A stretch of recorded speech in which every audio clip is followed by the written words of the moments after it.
मेरा नाम मायरा है, लेकिन सब लोग मुझे कमबख्त माहिरा कहकर बुलाते थे, क्योंकि इस घर में मेरी कोई अहमियत नहीं थी। मेरी माँ इस घर की सबसे छोटी देवरानी थी। वो भी अपनी पसंद से शादी करके आई थी और सारी उम्र उन्हें ससुराल में इज्जत नसीब नहीं हुई। पापा भी उन्हें वो इज्जत नहीं दिला सके और यूं ही इस दुनिया से चले गए। उनके बाद माँ भी दादा दादी और ताया अब्बू की माँ की सेवा करते करते इस दुनिया से रुखसत हो गई। अब बची मैं, और मैं भी वही कर रही थी जो माँ ने किया था। हम एक संयुक्त परिवार में रहते थे। यह घर बहुत पुराना था। इसके पीछे एक बड़ा सा जामुन का पेड़ था। पूरे साल कोई उस पेड़ के पास नहीं जाता था, बस जब जामुन लगते थे तभी सबको उसकी याद आती थी। मुझे वह पेड़ खुद जैसा ही लगता था। लोग बस जरूरत के वक्त ही उसके पास आते थे। मैं उस पेड़ के आसपास की जगह को साफ किया करती थी और अक्सर अपने काम निपटाने के बाद उसके नीचे बैठ जाती थी। यह सिलसिला तब शुरू हुआ जब माँ इस दुनिया से चली गई। अब 4 महीने हो चुके थे। मेरे पास कुछ पुरानी किताबें थीं जिन्हें मैं दर्जनों बार पढ़ चुकी थी, मगर फिर भी उन्हें ही उस पेड़ के नीचे बैठकर पढ़ती रहती थी। वहीं बैठकर कभी कभी रो भी लेती थी, क्योंकि मेरी जिंदगी किस तरफ जा रही थी इसका कोई अंदाजा नहीं था। ताई अम्मी ने तो साफ कह दिया था कि अगर इसकी शादी करा देंगे तो घर के काम कौन करेगा, इसलिए इसकी शादी नहीं करनी। वो अपनी बेटियों की शादी करवाना चाहती थीं, जो मुझसे शक्ल सूरत में तो कमतर थीं, लेकिन उनकी किस्मत अच्छी थी, क्योंकि उनके पास माँ बाप दोनों थे और मेरे पास कोई नहीं था। एक दिन घर में बिरयानी बनी थी। मैं कामों में लगी थी। सोचा किसी ने मेरे लिए भी एक प्लेट रख दी होगी, मगर जब सारे काम खत्म करके मैं रसोई में गई तो बिरयानी खत्म हो चुकी थी। मैंने ताई अम्मी से कहा कि मेरे लिए खाना नहीं बचा। उन्होंने कहा कुछ और खा ले, कल के जो कद्दू बने थे वो पड़े हैं, 2 रोटियां ले और खा ले। मुझे बहुत दुख हुआ कि सबने अच्छा खाना खाया और मेरे नसीब में वही बासी कद्दू बचे। मैं रोते रोते उस जामुन के पेड़ के नीचे जा बैठी, घुटनों पर सिर रखकर झाड़-झाड़ रोने लगी। तभी अचानक मुझे बिरयानी की खुशबू आई। मैंने देखा मेरे पैरों के पास बिरयानी की एक प्लेट रखी हुई थी, जिसमें भरपूर चावल और 3-4 बड़ी बोटियां थीं। मैं हैरान रह गई, ये प्लेट यहां कैसे आई? इधर तो कोई आता भी नहीं था। सब कहते थे कि इस पेड़ पर किसी चीज का साया है। एक बार ताई अम्मी की छोटी बेटी यहां खेल रही थी और बेहोश पाई गई थी। तब से सब डरते थे। मैंने प्लेट उठाई और खाना चखा। यह वही बिरयानी थी जो घर में बनी थी। लगा शायद किसी कज्जिन को मुझ पर रहम आ गया होगा। अब दादी भी इस दुनिया में नहीं थी। पूरे घर पर ताई अम्मी का राज था, लेकिन फिर भूख इतनी ज्यादा थी कि और कुछ सोचने की फुर्सत ही नहीं रही। मैंने दोनों हाथों से खाना खा लिया। पेट भर गया। अल्लाह का शुक्र अदा किया और प्लेट धोकर रख दी। बाहर मेरी चाची अपनी बेटी के साथ बैठी थी और कह रही थी, बड़ी आई है मायरा बिरयानी खाने वाली। मैंने तो कहा था कि कल के कद्दू ही खा ले, और दोनों हंस रही थी। तो फिर मेरे लिए बिरयानी किसने रखी थी? मुझे लगा जैसे कोई सपना देखा है। लगा शायद मैंने वाकई कद्दू ही खाए हैं और उन्हें बिरयानी समझ लिया, लेकिन ऐसा नहीं था। रात को मुझे बहुत सुकून की नींद आई। वैसे तो मेरा कोई कमरा नहीं था, स्टोर रूम में जगह मिलती थी। सर्दियों में तो अच्छा लगता था, लेकिन गर्मियों में गर्मी से हाल बेहाल हो जाता था। मगर उस रात बड़ी देर बाद मुझे चैन की नींद आई। न पसीना न बेचैनी, जैसे कोई ठंडी हवा सारी रात मुझे सहलाती रही हो। लेकिन स्टोर रूम में तो कोई खिड़की भी नहीं थी, बस एक टूटा फूटा पंखा था जो चलता भी ऐसे था जैसे रो रहा हो। कोई उसे ठीक करवाने की जहमत नहीं उठाता था। मगर सुबह जब आंख खुली तो देखा पंखा तेजी से चल रहा था, ठंडी हवा दे रहा था। मैं चौंक गई। यह पंखा खुद ब खुद कैसे ठीक हो गया? मैं वहीं बैठी रही, उसे देखती रही जैसे कोई जादू हो गया हो। फिर ध्यान आया, वो बिरयानी की प्लेट कहां से आई थी। मैं जल्दी से तैयार हुई और जामुन के पेड़ के नीचे जाकर बैठ गई। उससे बातें करने लगी, जैसे वह पेड़ नहीं मेरा कोई दोस्त हो जो सब कुछ सुनता हो। मैंने उससे कहा, क्या तुमने मेरे लिए बिरयानी रखी थी? और क्या तुम जानते हो कि पंखा कैसे ठीक हुआ? फिर मैंने पेड़ को गौर से देखा। वैसे भी वो पेड़ बड़ा अजीब था। कहते हैं कि जामुन इतना बड़ा बनने में कई साल लगते हैं, और उस जगह की आवाज जैसे कोई पकड़ नहीं पाता था। मैंने जितना मुमकिन था महसूस करने की कोशिश की। मैं जाती तो थी, लेकिन आज वहां कुछ अजीब सा महसूस हो रहा था। उस ओर जो घर की दीवारें थीं, उन पर पीले पीले निशान थे। ऐसा लगता था जैसे किसी खंडहर का हिस्सा हो, जैसे कोई पुराना किला हो जिसकी दीवारों पर समय की जंग चढ़ चुकी हो। मुझे उस जगह बैठते हुए कभी डर नहीं लगा था, बल्कि वहां सुकून मिलता था। मगर आज पता नहीं क्यों दिल घबरा रहा था। ऐसा लग रहा था जैसे कोई मेरी सांसों के साथ चल रहा हो, जैसे कोई बहुत करीब खड़ा हो, लेकिन मैं उसे देख ना पा रही हूं। मैंने खुद को संभाला और धीरे धीरे वहां से उठकर आंगन की ओर आ गई। सामने मेरी दादी की पुरानी सहेली बैठी थी। हम उन्हें भी दादी ही कहते थे। वे मोहल्ले की सबसे बूढ़ी औरतों में से थीं। बेहद कमजोर, इतनी कि हाथों की नसें साफ झलकती थीं। उनकी आवाज भारी और मध्यम थी। अक्सर वे चुपचाप बैठी रहती थीं, जैसे वक्त ने उनके शब्दों को चूस लिया हो। आज भी वो अकेली ही आकर चारपाई पर बैठी थीं। घर में किसी ने उनकी ओर ध्यान तक नहीं दिया। न कोई देखने आया, न कोई सलाम करने। मैं धीरे से उनके पास गई और आदाब कहा। उनके चेहरे पर जैसे उजाला फैल गया, जैसे अंधेरे कमरे में अचानक कोई दीपक जल उठा हो। उन्होंने मेरे सिर पर हाथ फेरा और कहा, एक तू ही है जो मुझे इज्जत देती है। मैं उनके पास बैठ गई, प्यार से बातें की और रसोई से पानी लाकर उन्हें पिलाया। उन्होंने जैसे पानी पीकर बीते बरसों में लौट जाना शुरू कर दिया। आसमान की ओर देखते हुए बोली, बस ऐसे ही चली आई थी। दिल घबरा रहा था। इस घर की दीवारों में कुछ उदासी है, एक खामोशी है जो कानों से नहीं दिल से सुनी जाती है। मैंने उनसे कहा, दादी एक बात बताइए, इस जामुन के पेड़ की क्या कहानी है? वो चौंक कर मेरी ओर देखने लगी। उनकी आंखों में एक अजीब सा डर तैर गया, जैसे मैंने कोई पुरानी बंद अलमारी जबरदस्ती खोल दी हो। धीरे से बोली, इसकी कहानी बड़ी डरावनी है। मैंने कहा, अब आप बताइए ना, मैं डरूंगी नहीं। उन्होंने मेरी आंखों में झांका, जैसे परख रही हो कि क्या मैं सच में सुनने की हिम्मत रखती हूं। फिर बोलना शुरू किया, यह जामुन का पेड़ तेरी दादी के जमाने से लगा हुआ है और यह हादसा भी तेरी दादी के साथ ही हुआ था। हम सब बच्चे रोज इसके नीचे खेलते थे। एक झूला भी बांधा हुआ था, लकड़ी और रस्सी से।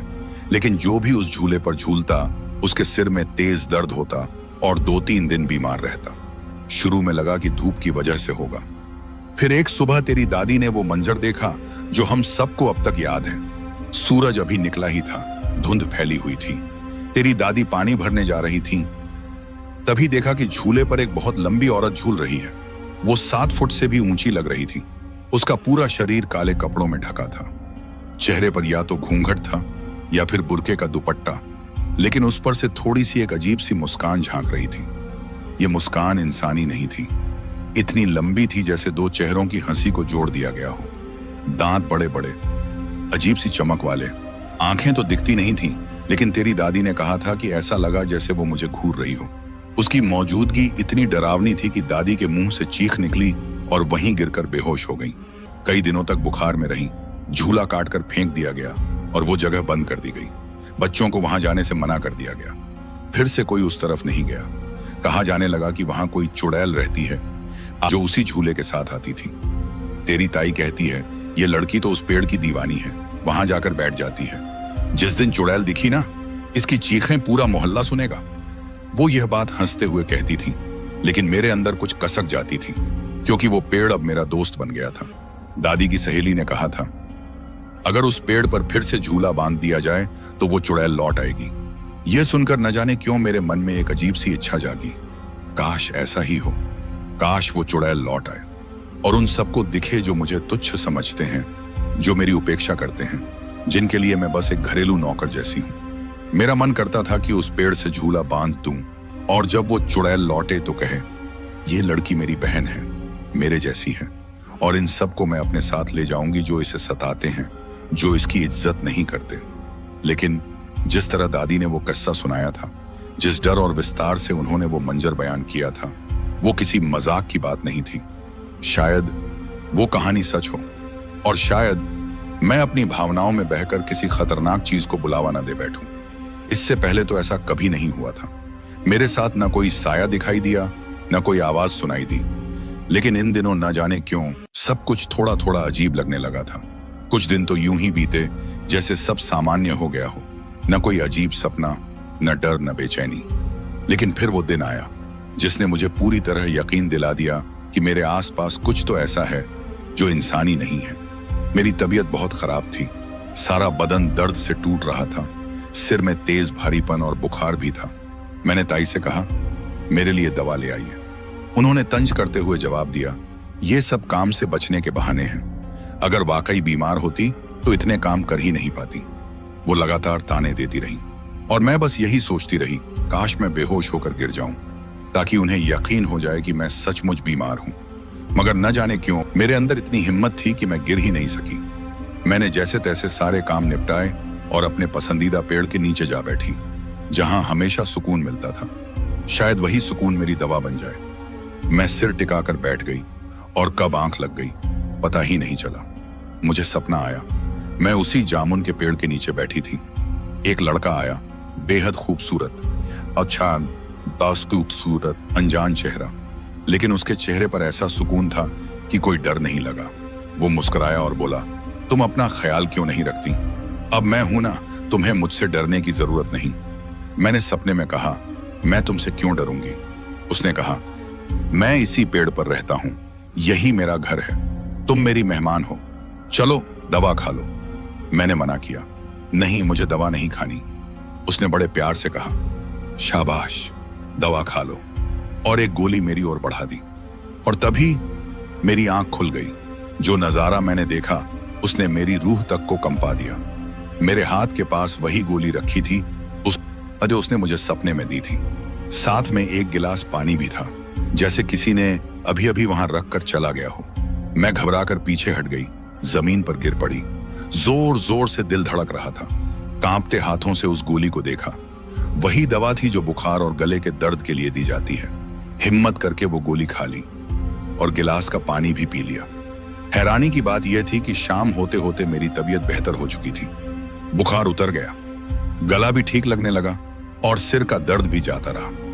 मैं डर तो गई थी, हाँ, लेकिन कहीं ना कहीं दिल को तसल्ली भी मिली थी। मैं तुरंत वहां से उठी और अंदर चली गई। 2 दिन तक उस पेड़ के पास नहीं गई, न ही उधर देखा। मगर दिल तो जैसे खिंचता जा रहा था, कोई जैसे मुझे फिर बुला रहा हो। तीसरे दिन मैं फिर वहां चली गई। अब वो जगह मेरे लिए एक पनाहगाह बन चुकी थी। काफी देर चुप बैठी रही। फिर जाने क्यों मेरा मन हुआ कि मैं बोलूं, उससे बात करूं। मैंने ऊंची आवाज में कहा, तुमने ही मेरे लिए बिरयानी रखी थी ना, तुमने ही पंखा ठीक किया था और अब दवा भी दी। अगर तुम सच में मेरी मदद करना चाहते हो तो कुछ ऐसा करो कि इन लोगों के जुल्म से मेरी जान बच जाए, लेकिन खुदा के लिए मेरे सामने मत आना। मुझे बहुत डर लगता है। मैं शादी नहीं करना चाहती।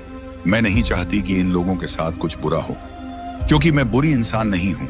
मेरा दिल बुरा नहीं है। बस इतना चाहती हूं कि ये लोग मुझे इज्जत दें। मगर अब मुझे समझ नहीं आ रहा था कि इस समाज में इज्जत उसी को मिलती है जिसके पास पैसे होते हैं, और मेरे पास पैसे नहीं थे, इसलिए मेरी कोई इज्जत नहीं थी। मैं इन लोगों के रहम पर जी रही थी, न कोई सहारा न कोई हमदर्द। जैसे ही मैंने ये बात कही, मेरे सिर पर किसी चीज का जोरदार वार हुआ। ऐसा लगा जैसे कोई भारी चीज टकराई हो। मैं जमीन पर गिर पड़ी। दिमाग चकरा गया, जैसे किसी छाया ने मुझ पर हमला कर दिया हो। हिम्मत जुटाकर देखा वो चीज क्या थी, तो पैरों तले जमीन खिसक गई। वो एक जामुन था, मगर ऐसा जामुन पहले कभी नहीं देखा था। वो चमक रहा था। वो जामुन सोने का था, जैसे कोई गहना हो। इसका मतलब था किसी ने मेरी बात सुनी थी, किसी ने मेरी मदद की थी, और यह मदद मामूली नहीं थी। यह मेरी किस्मत का दरवाजा खोलने वाली चीज थी। मेरे मन में तुरंत आया, अगर मेरे पास पैसे होंगे तो मुझे किसी की जरूरत नहीं होगी। मैं सब कुछ खुद कर सकती हूँ। मैं सब्जी लेने का बहाना बनाकर बाजार गई। छिपते छिपाते सुनार की दुकान पहुंची। जामुन को कपड़े में लपेट कर ले गई थी ताकि किसी को शक न हो। सुनार ने उसे गौर से देखा और कहा, यह तो खालिस सोना है, कम से कम 2.5 तोले का होगा। अभी हमारे पास पूरे पैसे नहीं हैं, लेकिन 2.5 लाख रुपए आपको अभी दे सकते हैं। हम आपको रसीद दे देंगे, चाहें तो हमारा पहचान पत्र भी रख सकती हैं। मैंने कुछ देर सोचा, फिर कहा, ठीक है। जब उन्होंने मुझे 2.5 लाख रुपए दिए तो मेरी आंखों में आंसू भर आए। मैं जैसे किसी ख्वाब में जी रही थी। सबसे पहले मैं बेकरी गई और जो चीजें मुझे पसंद थीं वो सब खड़ी खड़ी ही खा गई। 2-2.5 हजार रुपए यूं ही खर्च कर डाले। तभी जाकर दिल को सुकून मिला। उसके बाद मैंने वो सारे पैसे जाकर स्टोर रूम में छुपा दिए। अब हर रोज मुझे उस जामुन के पेड़ के नीचे से एक सोने का जामुन मिलने लगा था। मैंने फैसला किया कि रोज रोज उन्हें बेचना ठीक नहीं, इसलिए उन्हें इकट्ठा करना शुरू कर दिया। मन में बस एक ही ख्वाहिश थी, यह वक्त थम जाए, यह खुशी मेरी जिंदगी से कभी अलग न हो। अब मेरे दिमाग में एक से एक अच्छे आइडियाज आने लगे। शायद ये भी उसी की ओर से थे, क्योंकि इस घर वालों ने तो मेरा दिमाग कभी चैन से सोचने ही नहीं दिया था। हमेशा मुझे कमजोर और आदमी कहकर मेरा दिल तोड़ा था। लेकिन अब जैसे कोई अजनबी सी ताकत मुझ में आ गई थी, एक आत्मविश्वास, एक कबूलियत कि मैं अब खुद को संभाल सकती हूँ। मैंने भेष बदलकर बाजार जाना शुरू किया और अलग अलग दुकानों पर जाकर वो जामुन बेचने लगी। जिस तरह से दुकानदार उन्हें देखकर चौंकते थे, वो अलग ही कहानी थी। अब मेरे पास 15 से 20 लाख रुपए जमा हो चुके थे। मैंने पक्का कर लिया था कि यह राज अब किसी को नहीं बताना। मैंने घर में एक झूठी कहानी फैलाई कि मेरे माँ बाप ने मेरे नाम एक इंश्योरेंस पॉलिसी छोड़ी थी और अब हर महीने मुझे पैसे मिला करेंगे। मेरी चाची पहले तो चौंकी, लेकिन जब मैंने पैसे मिलते रहेंगे कहा तो उनके चेहरे पर एक अजीब सा लालच झलकने लगा। वो बोली, पैसे तो हमें ही देने होंगे, तुझे तो समझ भी नहीं होगी कैसे खर्च करने हैं। उनकी यह बात सुनकर मेरे दिल में एक डर बैठ गया। मुझे समझ आ गया कि अब इस घर में रहना सुरक्षित नहीं है। ये लोग पैसों के लिए कुछ भी कर सकते हैं। उसी वक्त मुझे दादी की वो पुरानी दोस्त याद आई, औस, जो एक नेक औरत थी और अकेली रहती थी। उनका घर छोटा था, पुराना था, मगर साफ और सलीका भरा। मैं स्टोर रूम का सामान और सारे पैसे लेकर उनके पास चली गई। उन्हें भी मैंने कुछ नहीं बताया, न पैसे का जिक्र किया, न रहस्य का। बस इतना कहा, जिस तरह इस घर में सबके लिए काम करती थी, अब आपके लिए करूंगी। बुजुर्गों की सेवा करना पुण्य होता है। वो बहुत खुश हुई, मुझे गले लगाया और कहा, तू आ गई तो जैसे मुझे फिर से चैन मिल गया। अब मैं उनके साथ रहने लगी। चाची से कह दिया, थोड़ी देर में वापस आ जाऊंगी, लेकिन मन ही मन यह तय कर लिया था, अब कभी लौट कर नहीं जाऊंगी। जिस जगह वह जामुन का पेड़ था, वहां की पिछली दीवार टूटी हुई थी। वह इलाका वीरान था। मैं चुपचाप उस रास्ते से जाती थी और पेड़ के नीचे बैठ जाती थी। कोई मुझे देखता नहीं था, जैसे मैं इस दुनिया में थी ही नहीं। मैं वहीं बैठकर उस पेड़ से गिरते सोने के जामुन इकट्ठा करती थी।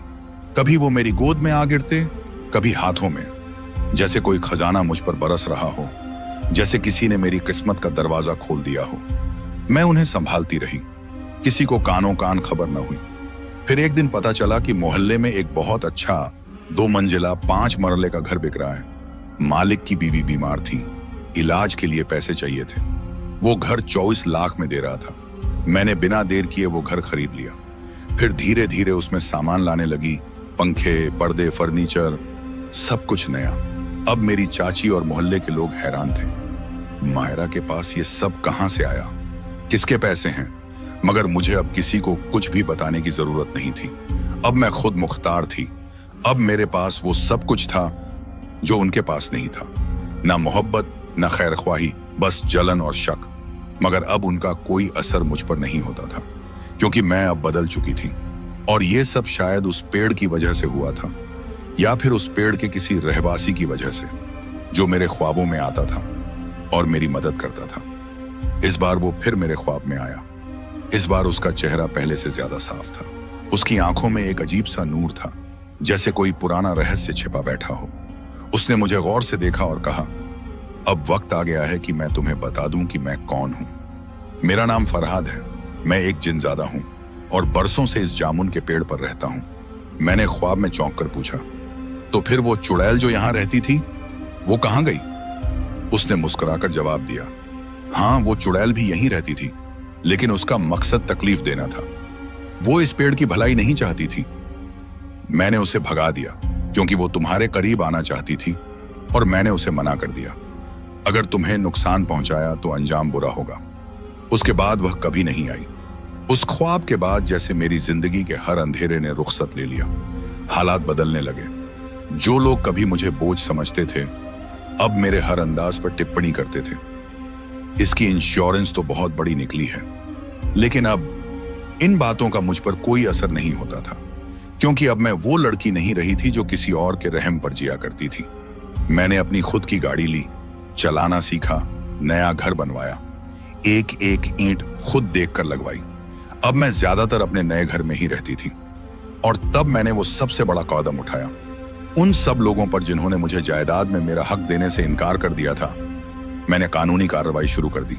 जब मैंने कहा मुझे मेरा हिस्सा चाहिए, तो सब बोले, तेरे माँ बाप ने कुछ छोड़ा ही नहीं था। लेकिन अब मेरे पास पैसा था, ताकत थी और वो राजस था जो किसी को पता नहीं था। मैंने एक बड़े वकील को हायर किया और जायदाद के बंटवारे का केस दाखिल कर दिया। जब हिस्सों की बारी आई तो मुझे वो जमीन मिली जिसे सब सबसे बेकार समझते थे, जिसमें वही जामुन का पेड़ खड़ा था। उन्हें लगा उन्होंने मुझे मूर्ख बना दिया है, मगर मुझे तो उसी हिस्से की चाह थी, क्योंकि मैं जानती थी यही वो धरती है जहां मेरी किस्मत का खजाना छुपा है। उन्होंने समझा मुझे रुलाएंगे, लेकिन मुझे तो सुकून मिल गया। मैंने 4 दीवारी बनवाई, दरख्त को महफूज किया और उसके आसपास 2 कमरे बनवाए। जो पुराना घर बनाया था उसे बेच दिया और यहां आ गई। अब मेरे पास वो पेड़ भी था और मेरा ख्वाबों का घर भी। ना किसी चीज की कमी थी, ना किसी की परवाह। हर रोज मैं एक सोने का जामुन लाती और संभाल कर रखती। मेरी जिंदगी में पहली बार सब कुछ मेरे काबू में था। मैंने कभी किसी को नहीं बताया कि मेरे साथ क्या हुआ है, ना अपनी बहनों को, ना मोहल्ले वालों को, ना किसी और को। मेरी कजिन्स जो खुद को मुझसे बेहतर समझती थीं, अब हैरान थीं कि मेरे पास ये सब कैसे आ गया। गाड़ी, घर, सुविधा, लेकिन मैंने कभी दिखावा नहीं किया। बस चुपचाप अपनी जिंदगी बेहतर बनाती रही। मुझे पता था अगर किसी को यह राज पता चल गया तो वो शायद मुझसे ये सब छीनने की कोशिश करेंगे। इसलिए मैं खामोश रही और सब कुछ समेटती रही। अब यह सच था, मेरी जिंदगी पूरी तरह बदल चुकी थी। मैं अब अपनी तन्हाई में अपनी खामोश खुशी के साथ पूरी तरह मुतमिन थी, क्योंकि मैंने उन सब बातों को एक राज की तरह छुपा लिया था जिन्होंने मेरी तकदीर का दरवाजा खोला। जिनजादे ने जाते जाते कहा था, कभी भी उस दरख्त पर झूला मत बांधना, क्योंकि वो चुड़ैल अब भी कहीं आसपास है और झूले की आवाज उसे फिर से खींच लाएगी। उसकी आवाज में जो नरमी थी वो एक अजीब सा सुकून देती थी, जैसे वो मेरा रक्षक बन चुका हो। उसने कहा था, जब तक मैं यहां हूं तुम्हें किसी चीज से डरने की जरूरत नहीं है। तुम्हारी हिफाजत मेरी जिम्मेदारी है। और वाकई उसके बाद मैंने कभी किसी चीज से डर महसूस नहीं किया। अब मेरे पास सब कुछ था। एक घर था, गाड़ी थी, इज्जत थी और सबसे बढ़कर वो इत्मीनान जो बरसों से मेरे वजूद से गायब था। लेकिन उस सबके बीच एक चीज थी जो मेरी आंखों को आज भी नम कर देती है। मेरे माँ बाप की याद। कितनी बार दिल चाहा, काश ये सब उनके साथ बांट सकती, उनसे लिपट कर रो सकती, उन्हें बता सकती कि उनकी बेटी अकेले सब कुछ सहकर खड़ी हो गई है। मगर जिंदगी कभी मुकम्मल नहीं होती। हर कामयाबी के साथ कोई ना कोई कमी रह ही जाती है। मगर मेरी कहानी ने एक सच्चाई दुनिया को दिखा दी। जब इंसान का रिश्ता अल्लाह से सच्चा हो और तो मदद वहां से आती है जहां इंसान का वहम भी नहीं पहुंचता। वो दरख्त आज भी वही है, अपनी पूरी शान के साथ। अब उसके नीचे कोई झूला नहीं होता। बस मैं खामोशी से बैठती हूँ और अल्लाह का शुक्र अदा करती हूँ कि उसने मुझे उस कठिन रास्ते में संभाला, मेरी रहनुमाई की और एक जिनजादे को मेरी हिफाजत के लिए भेजा। अब मेरी जिंदगी बदल चुकी है। मेरा दर्द दफन हो चुका है। मेरी खामोशी अब मेरी ताकत है। मैं आज भी वही हूं, मगर पहले जैसी हरगिज नहीं, क्योंकि अब मुझे मालूम है अल्लाह जिसे चाहे एक कमजोर पल में सबसे मजबूत बना देता है और किसी मामूली से दरख्त के साये में पूरी तकदीर लिख देता है।